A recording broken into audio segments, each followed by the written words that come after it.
Fala galera, beleza? Tudo jóia com vocês?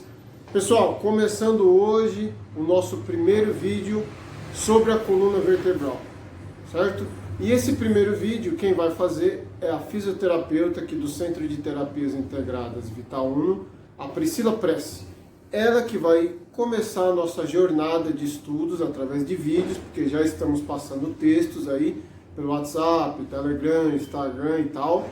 Mas esse será o primeiro vídeo desse nosso estudo de coluna e a Priscila Prece é ela que vai começar falando aí sobre alguns tópicos sobre o que é a coluna.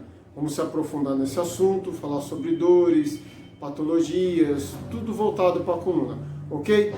Eu confio muito nessa profissional. Na parte terapêutica é a primeira profissional que está junto aqui do espaço desde o início, desde lá atrás, há anos atrás. Já estudei com a Priscila Prece, então o que ela falar, eu falo também. O que ela ensinar a vocês, eu assino embaixo. Ok, galera? Então fiquem aí com a Priscila Prece, fisioterapeuta aqui do CTI Vital Uno, falando sobre a coluna vertebral. Tchau, tchau!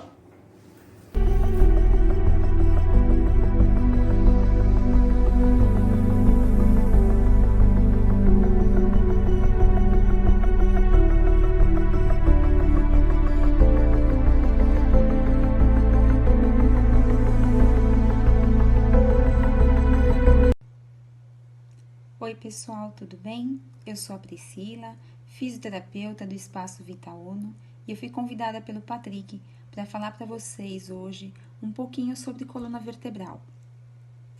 A coluna vertebral é um eixo central do corpo responsável por sustentar a nossa posição bípede. É um importante eixo de comunicação entre o sistema nervoso central, que é quem controla as funções voluntárias do nosso corpo, com o sistema nervoso periférico, que é quem controla e está implicado em todas as funções involuntárias do nosso organismo. Ela é basicamente formada por um conjunto de vértebras, 33 vértebras intercaladas por discos intervertebrais. São 7 vértebras cervicais, 12 torácicas ou dorsais, 5 lombares, 5 sacrais fundidas e 4 coxígeas fundidas também. As vértebras são basicamente formadas por um corpo vertebral, um forame vertebral, que é o local por onde passa a medula espinhal, processo transverso, um de cada lado, e por onde também passam os nervos, processo espinhoso, que são aquelas tuberâncias que a gente pode sentir com as mãos, passando pelas costas e pelo pescoço, processo articular superior e inferior, então são 4, 2 de cada lado anterior, 2 posterior, pedículo, que são essas regiões que também juntando vão dar os canais por onde passam os nervos. Os elementos da coluna servem para proteger a medula espinhal, dar apoio do corpo e facilitar o movimento. Eles são vértebras, disco intervertebral, conjunto das articulações, forame neural, que é por onde partem os nervos, e medula espinhal e nervos, porque no finalzinho da coluna, essa medula, ela acaba virando caldequina, que a gente chama, que ela se ramifica em vários nervos bem pequenininhos. Essa aqui seria a posição que a gente chama de anatômica, né? O correto, o normal. E aqui são as 4 curvaturas da coluna vertebral. A curvatura cervical, que é uma lordose, a curvatura torácica, que é uma cifose, curvatura lombar, lordose, e uma curvatura sacrocoxígea, cifose também, tá? Então, dizer, eu tenho uma cifose normal, eu tenho uma lordose normal.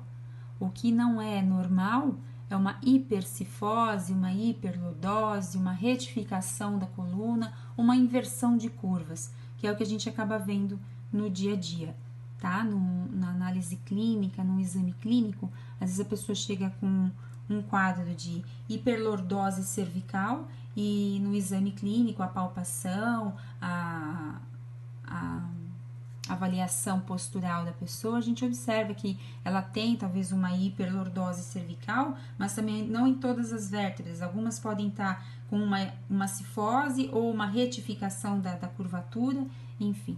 Então, a gente acaba vendo outras compensações. Quando a gente fala de coluna vertebral, é difícil isolar um problema só. A gente chama do efeito pedra no lago. Eu costumo comentar com os meus pacientes para ficar fácil a visualização. Então, é quando a gente joga a pedra no lago, sempre forma aquelas ondinhas em volta, que é o que? É o efeito de compensação mesmo. Nunca o problema vai estar só ali. Acaba compensando no ombro, no quadril, no joelho. São inúmeras as consequências de uma má postura ou de uma patologia na coluna vertebral.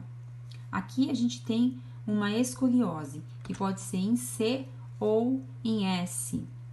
E aqui, ó, como uma típica escoliose, como eu acabei de falar, tá vendo? A gente tem aqui o desvio da coluna, né? E aí a compensação, a altura do quadril, olha, esse tá mais elevado do que esse, acaba compensando nos ombros, e aí a dor, né, que pode ser localizada ou pode irradiar para membros, outras partes do corpo. Aqui a gente tem também uma imagem de uma coluna normal e aqui uma coluna com uma escoliose. Claro que aqui ela tá um pouco exagerada, mas existe casos assim, mas pra gente visualizar melhor. Aqui também são casos de escoliose, em C e em S. E aqui uma outra patologia muito comum de coluna vertebral, que é a hérnia de disco, que é quando uma parte do disco intervertebral sai da sua posição normal e comprime uma porção nervosa. Como daqui, ó, partem os nervos, como eu já expliquei, então, quando esse disco intervertebral, que é formado por anéis fibrosos, porém o centro dele é mole, o que acontece? Essas fibras se rompem e ele acaba se projetando para um local que não é o local normal dele. Então, o que acontece? Ele acaba, além de causar dor, ele pode comprimir algum nervo. E aí, esse nervo que ele comprimir, o trajeto desse nervo vai estar comprometido também. Aqui é uma outra patologia, também conhecida e muito encontrada em clínica, que é espondilite anquilosante, que nada mais é que uma artrose, uma artrite inflamatória, né? Vamos dizer assim, que acaba afetando a coluna e grandes articulações. Aqui fica fácil entender quando a gente vê, às vezes, algumas pessoas na rua que elas realmente têm essa posição, a gente fala arqueada, porque aqui, olha, tá vendo? Já aconteceu uma inflamação da articulação e aqui, ó, se calcificou. Então, a gente costuma até chamar a coluna de uma espinha de bambu. Ó, aqui o processo. Espinha saudável, o corpo da vértebra, os discos saudáveis. E aqui, ó, uma inflamação das articulações evoluindo para uma espondilite anquilosante, que é quando há a fusão dos ossos. Pessoal, o que eu tinha para falar para vocês sobre coluna vertebral era basicamente isso. Espero que vocês tenham gostado. E nos próximos vídeos a gente vai falar sobre doenças da coluna, tratamentos e dicas para manter uma coluna saudável, tá bom? Espero que todos fiquem bem, fiquem com Deus. Um grande beijo. Tchau!